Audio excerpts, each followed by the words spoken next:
मनात, तेव्हा कुठून त्याने पाठवली ही पहाट.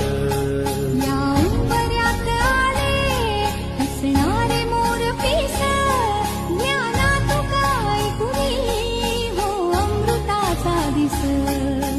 केशराचे दिवे इथे होते औक्षण, अन रांगोळी गुंफिते भविष्याची गुंफण.